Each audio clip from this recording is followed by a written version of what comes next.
mais um 10 Perguntas, o seu videocast semanal aqui do SBT, do SBT News. Eu estou, como você viu aqui no início da nossa gravação, no gabinete da ministra Sônia Guajajara, ministra dos Povos Indígenas. Muito obrigado, viu, por receber o SBT em seu gabinete. Imagina, obrigada, eu que agradeço aqui pelo espaço.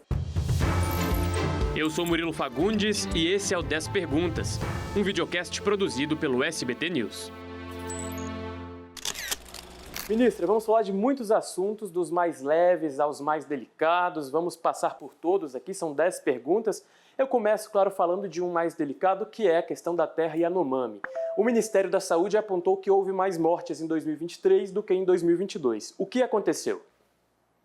Então, Murilo, nós chegamos aqui com o Ministério dos Povos Indígenas, governo Lula, foi decretada uma emergência sanitária ali no território Yanomami, nessa questão da desnutrição. E logo entendemos que ali a problema era a presença dos garimpeiros dentro do território, quase igualando ao número de Yanomami. Então, um trabalho muito articulado entre vários ministérios foi feito ali para retirar os garimpeiros, para garantir as equipes de saúde entrando nos territórios, esse atendimento, isso tudo foi feito. E não houve descaso, não houve negligência, a gente conseguiu fazer esse trabalho articulado. É fato que no ano passado houve um número ainda significativo de mortes e, infelizmente, a gente não conseguiu reduzir o quanto a gente pretendia, mas também não dá para dizer, assim, já afirmando que houve um aumento, porque a gente não tem o comparativo real de 2022, Houve muita subnotificação, não havia registros adequados, dos casos de morte, das mortes que aconteceram. Muitas que aconteceram em 2022 foram só reveladas agora. E, então nós temos um sistema ainda muito frágil que está sob revisão do Ministério da Saúde, juntamente com a CESAI, que é a Secretaria Especial de Saúde Indígena. E estamos trabalhando, claro, não só para reduzir, mas para zerar essa mortalidade dentro do território. Quando saiu esse dado do Ministério da Saúde, qual que foi o seu sentimento, o sentimento da ministra do Ministério dos Povos Indígenas? O que a senhora pensou naquele momento? Olha que temos muito trabalho, temos muita coisa para fazer ainda, são anos de abandono, de descaso com a política indigenista, e agora a gente está aqui, enquanto Ministério dos Povos Indígenas, para não deixar essas questões caírem no esquecimento e a gente trabalhar junto ao governo federal como um todo, para chegar com as ações de combate, tanto às invasões, exploração ilegal dos territórios, e também de combate a essa mortalidade. O presidente Lula definiu como prioridade a questão indígena, é um novo ministério. Como que tem sido a relação com ele? O que o presidente tem conversado com a senhora mais recentemente? Olha, o presidente Lula continua afirmando esse compromisso, de tratar com muito respeito e com muito cuidado da questão indígena. Nós temos as questões aqui, que para nós são cruciais, que é a demarcação dos territórios indígenas. Nós temos um Congresso Nacional ali que se opõe a essas questões, Então nós temos um presidente que está aí favorável, a gente avançar, mas nós temos, por outro lado, uma maioria no Congresso Nacional que se opõe a isso. Então, estamos trabalhando aí para ver esse meio termo, como que a gente consegue avançar com esses processos. E o presidente Lula, posso garantir que tem reafirmado cada dia o seu compromisso feito ainda em campanha, na transição e também no primeiro ano de governo. Inclusive, várias referências ao presidente Lula aqui, para quem acompanha, o gabinete da ministra Sônia Guajajara. A senhora falou sobre o Congresso Nacional, então quero falar mais um pouquinho sobre isso. O Congresso aprovou a tese do marco temporal, agora está nas mãos do STF. A senhora acredita que o STF vai derrubar essa tese? Qual que é a expectativa para que isso aconteça? Olha, o Supremo Tribunal Federal já declarou inconstitucional a tese do marco temporal, no histórico julgamento que aconteceu ano passado. O presidente Lula vetou integralmente esse ponto do marco temporal naquele projeto de lei. E o Congresso derrubou os vetos do presidente Lula. O movimento indígena, junto com partidos políticos, entraram com ação de inconstitucionalidade no Supremo Tribunal Federal Então o Supremo agora, né, penso eu, que vai apenas reafirmar a sua posição, que já foi declarado inconstitucional ainda, né, no julgamento do próprio Supremo. Ok, ministra. De onde que a senhora costuma despachar aqui no seu gabinete? Recebe muita gente nessa mesa aqui? Como que é? Recebo muita gente aqui, todo dia, todos os dias. São delegações indígenas, são embaixadores, embaixadoras, né, que aqui sempre me procuram, reitores, reitoras das universidades, né? Estou ainda nesse gabinete, que não é o meu definitivo, né? Não, Nós vai estamos mudar. aqui, vai mudar. Eu estou aqui ainda num gabinete provisório, né? Enquanto lá do outro lado está sendo construído o gabinete permanente. Perfeito. O que a senhora quer entregar nesse mandato do presidente Lula, terceiro mandato, que ainda não deu para entregar? Qual que é seu objetivo, seu sonho de consumo, digamos assim? Olha, são vários, né? Claro, porque nós temos aí 305 povos indígenas no Brasil, nós temos 600 territórios, né, já ou demarcados ou com algum processo, outros ainda sem nenhum estudo que precisam ainda, né, começar. Mas eu acho que o que vai fazer a gente chegar, né, nesse alcance é a própria conscientização da sociedade brasileira sobre quem são os povos indígenas, qual é o papel dos povos e dos territórios indígenas para o Brasil, para o mundo, né? E eu acho muito importante o que a gente está fazendo agora nessa ocupação de espaços estratégicos dentro do Executivo, né, para a gente aldear o Estado. E o aldear o Estado vai para além da nossa presença física aqui, de ocupar um cargo, né? Mas essa consciência que as pessoas precisam, tanto na sociedade civil quanto na institucionalidade. Então, acho que a partir desse reconhecimento do papel dos povos e territórios indígenas, desse respeito, do cumprimento aos direitos, a gente consegue avançar naturalmente com a demarcação dos territórios, com a proteção dos territórios, a segurança dos indígenas nos territórios, a valorização dos modos de vida próprios dos territórios, né, dos povos indígenas, as iniciativas que já são praticadas, que precisam ser valorizadas para entender que os produtos da sociobiodiversidade são importantes, tanto para a segurança alimentar, quanto, né, para a saúde também das pessoas. E aí que existe esses modos de vida, para além de outros modos padrão que são considerados já, né, pré-estabelecidos como, né, únicos.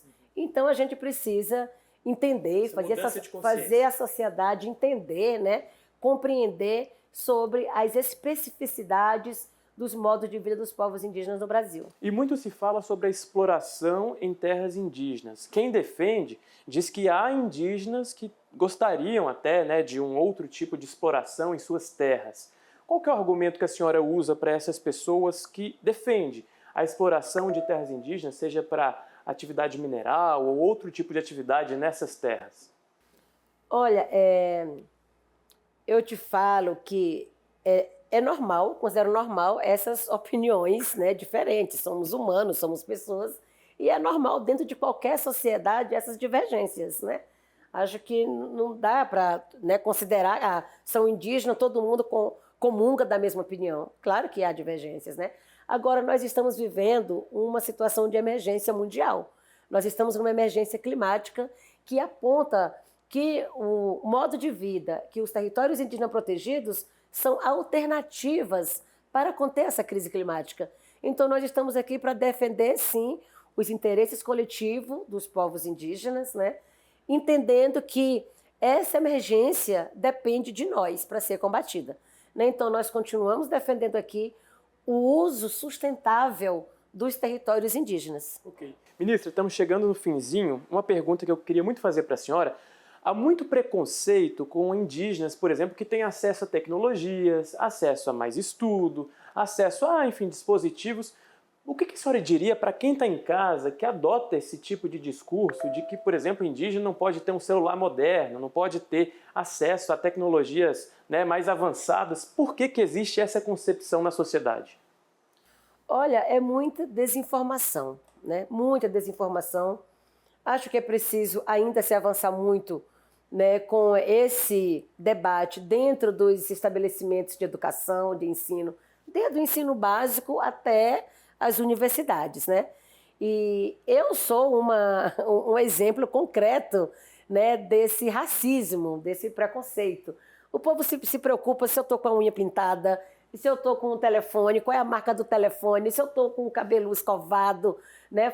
São diversos os comentários, que para mim isso já, né, já deveria ter sido superado há muito tempo. Então, a gente atribui isso a esse processo mesmo de colonização, que foi tão violento contra os povos indígenas, né? A essa desinformação que infelizmente ainda existe. E nessa era de fake news, isso chega ainda com muito mais força, né, daqueles que não gostam de nós, que não compreendem e tenta sempre deslegitimar, né? Então, o recado é que assim, essa compreensão de usar as tecnologias, você deixa de ser indígena, é muito equivocada, né? Nós somamos isso à nossa cultura para fortalecer quem a gente é, né? E não ao contrário. Então, é só saber também que os não indígenas, usando outros materiais, instrumentos de outros países, não vão também deixar a sua nacionalidade, né? Então, nós indígenas não vamos deixar de ser indígena simplesmente por usar um ou outro equipamento, né? Ok, agora são as perguntas que eu gosto, curiosidade. Vamos ali para aquele cantinho, né? Que tem muita coisa interessante ali para a gente conversar. Soube que a senhora acumula aqui algumas estátuas, são soninhas, é isso? A senhora chama de soninha? Algumas soninhas. Olha só, temos algumas. Essa ali é do Maranhão, a senhora estava me dizendo. Essa aqui é de um jovem indígena Guajajara, lá do Maranhão, né, território Bacurizinho, que fez aí uma